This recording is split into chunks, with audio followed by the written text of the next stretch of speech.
अस्सलाम वालेकुम प्यारे बच्चों। कल हमने पढ़ा था अपनी किताब कारवान उर्दू का सबक नंबर 1 जो कि नज़्म है, उसमें हम पढ़ाई भी हमारी कंप्लीट हो चुकी है। सवालात के जवाबात भी हम लिख चुके हैं और अल्फाज के मायने भी। आप सब जिन बच्चों का काम कोई रह गया है तो वो काइंडली इन गुज़श्ता काम को देखकर अपना काम मुकम्मल कर लें। आज बच्चों मैं आपको बताऊंगी कि लिखाई किसे कहते हैं, यानी कि हम जो अल्फाज लिखते हैं उनको लिखना किस तरह चाहिए। जबकि ये चीज़ें आप सब नर्सरी से लिखते आ रहे हैं, लाइंस का कंसेप्ट, और जब तक बच्चों राइटिंग हमारी अच्छी नहीं होगी, लिखाई अच्छी नहीं होगी, तो उसके नंबर हमें पूरे नहीं मिलेंगे। फिर मैं आपको बताऊंगी कि अल्फाज जो होते हैं उनको जुमलों में किस तरह इस्तेमाल करते हैं, और अल्फाज की जंजीर मेरे ख्याल में आप पहले भी पढ़ चुके हैं। आज हम फिर इसको रिवाइज करेंगे। साथ ही हम पढ़ेंगे हम वज़न अल्फाज, जिनको हम आवाज़ अल्फाज भी कहते हैं, उसके भी बनाने का तरीका। सबसे पहले मैं आपको बता दूं कि जब तक आप अपना जो भी कोई काम करते हैं, चाहे वो इंग्लिश का हो, मैथ का हो और उर्दू का हो, आपकी लिखाई साफ सुथरी होनी चाहिए। फॉर एग्ज़ाम्पल मैं एक लफ्ज़ लिखती हूँ हैवान। ये देखें, आप अपने बुकलेट पे जो लाइन्स दी गई हैं उसके मुताबिक लिखना। ये देखिए, इसकी शेप ये होनी चाहिए, हैवान। ठीक है। इसी तरह से एक और लफ्ज लिखते हैं इंसान। अलिफ नून सीन अलिफ सा नून, इंसान। जब आप कुछ भी लिखते हैं, कोई भी लफ्ज लिखते हैं, आपने उसको मुंह से अदा भी करना है, साथ साथ पढ़ते भी जाना है और लिखते भी जाना है। सवाल नंबर 2 आपकी बुकलेट पे दिया गया है, वो है अल्फाज और जुमले। बच्चों आपको पता तो है अल्फाज यानी कि हर्फ से, मैंने आपको कल भी बताया था कि हरूफ तहज्जी जो हैं वो हर्फ हैं। जब हम उनको आपस में मिलाते हैं, दो हर्फों के आपस में मिलाते हैं तो वो एक लफ्ज़ बनता है। ठीक है। लफ्ज़ से फिर अल्फाज बनते हैं, अल्फाज से फिर जुमलों में उसको हम लेकर आते हैं। ठीक है। अब यहाँ पे मैं बताऊंगी, हम हर्फ भी पढ़ चुके हैं, लफ्ज़ भी पढ़ चुके हैं, आज हम पढ़ेंगे अल्फाज और उसके जुमले। ठीक है। अच्छा, आपको ये भी मैं बता दूं कि जुमला किसे कहते हैं। प्यारे बच्चों, अब हम जुमले बनाना और जुमले मुकम्मल करना सीखेंगे। आपको मालूम ही है कि अगर अल्फाज का दुरुस्त तरतीब से बामायनी अंदाज में इस्तेमाल किया जाए तो जुमला बनता है। बाज़ औक़ात हमें मुख्तलिफ अल्फाज दिए जाते हैं, इन अल्फाज को मुख्तलिफ नामुकम्मल जुमलों में लिखकर जुमले मुकम्मल भी किए जाते हैं।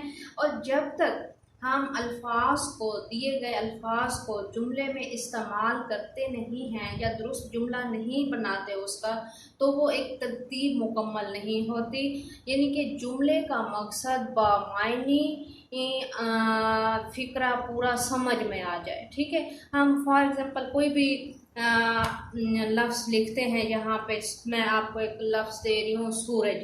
ठीक है।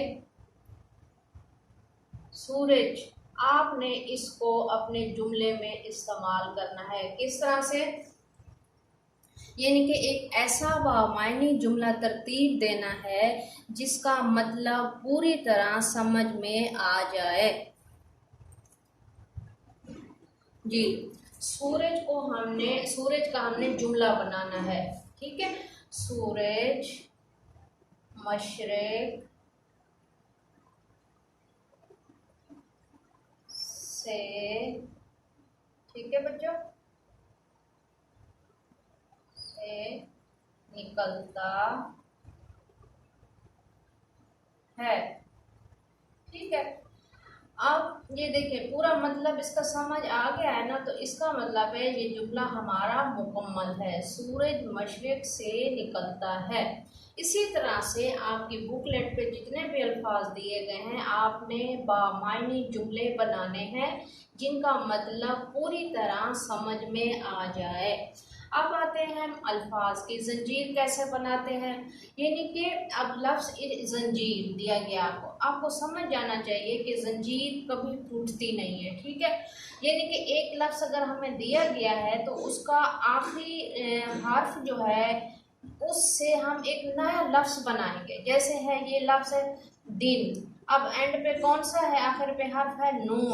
अब सारे बच्चे सोचें कि नून से कौन सा लफ्ज़ बन सकता है। नून से नान, दिन नान, ये देखें। फिर हमारा हर्फ आखिर पे नून आ गया है, हम फिर नून से इसको शुरू करेंगे। नून अलिफ ना, मीम नाम। अब देखते हैं आखिर पे कौन सा हर्फ है, मीम। मीम से क्या बनेगा, मोर, ठीक है। अब यानी कि अल्फाज की जो जंजीर है वो टूटती नहीं है, बल्कि मुसलसल एक लफ्ज दूसरे से जुड़ा हुआ है। जैसे दाल से दाल, नून दिन बनाया, नून से नाम बन गया, फिर एंड पे भी हमारा हर्फ नून है, नून से नाम, इधर यहाँ पे फिर हमारा मीम है आखिर पे, तो मीम से हमने मोर बनाया। अब जितने भी अल्फाज होंगे हम उसको टूटने नहीं देंगे, बल्कि ये तसलसल चलता रहेगा जितने हमें ऑप्शन दिए गए हैं। अब देखिए यहाँ पे हमें तीन फिल इन द ब्लैंक्स दे दिया, 3 दफ़ा हमने इस जंजीर को 3 स्टेप्स में मुकम्मल करना है, ठीक है। दिन नान नाम मोर, ठीक हो गया। अब चलते हैं हम वजन अल्फाज क्या होते हैं। प्यारे बच्चों, मैंने पहले भी आपको बताया है हम वजन अल्फाज उनको भी हम वजन अल्फाज को हम आवाज़ अल्फाज भी कहते हैं, यानी कि जिनकी आवाज़ एक जैसी हो। जैसे एक यहाँ पे एक लफ्ज़ आपको दिया गया है, ठीक है, जैसे है जाल। आप कोई निकाह आप जहन से सोचें कौन सा अल्फाज ऐसा है जिसकी आवाज़ इसी ही लफ्ज़ से बनती है। ये देखिए जाल, माल, सेम आवाज बन गई ना, जाल माल। फिर कोई और लफ्ज सोचे, खाल, ये देखिए जाल माल खाल साल। इन तमाम अल्फाज की जो आवाज है वो एक जैसी है, इनका वजन जो है एक जैसा है। जैसे जाल, जीम अलिफ जा, लाम जाल, मीम अलिफ मा, लाम माल, खे अलिफ खा, लाम खाल, सीन अलिफ सा, लाम साल, जाल माल खाल साल। अब मैं आप लोगों को दी गई बुकलेट का बताऊंगी कि आपने अपने बुकलेट जो आपको दी गई है, घर का काम जो दिया गया है, आपने सबसे पहले क्या करना है। अब यहाँ पे देखें सारे बच्चे अपनी बुकलेट निकालें, सफ़ा नंबर 2 नज़्म खुदा की तारीफ। आपके पास बुक भी दी गई है कारवान उर्दू, उसमें से मैंने चंद अल्फाज आपको दिए हैं खुशखत लिखने के लिए, ठीक है। आपने इनकी बेहतरीन लिखाई करनी है, खुशखत लिखना है इन अल्फाज को। मालिक, हैवान, इंसान, रोशन, एहसान, दिहान। अब फिर अल्फाज को इन अल्फाज को जुमलों में इस्तेमाल करना है। सूरज, पानी, फल, आसमान, ज़मीन। आप देखें दी गई मिसाल गौर से पढ़िए और अल्फाज की जंजीर मुकम्मल कीजिए। मसलन दिन, नान, नाम, मोर। अब कौन सा लफ्ज़ है आगे, बाल, शान, बात, सब। ये तमाम अल्फाज की जंजीर आपने खुद अपनी बुकलेट के ऊपर लिखनी है खुशखती।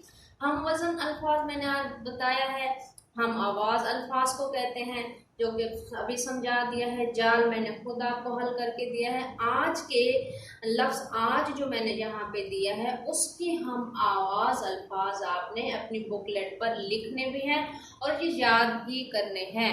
ओके बच्चों, अल्लाह हाफिज़।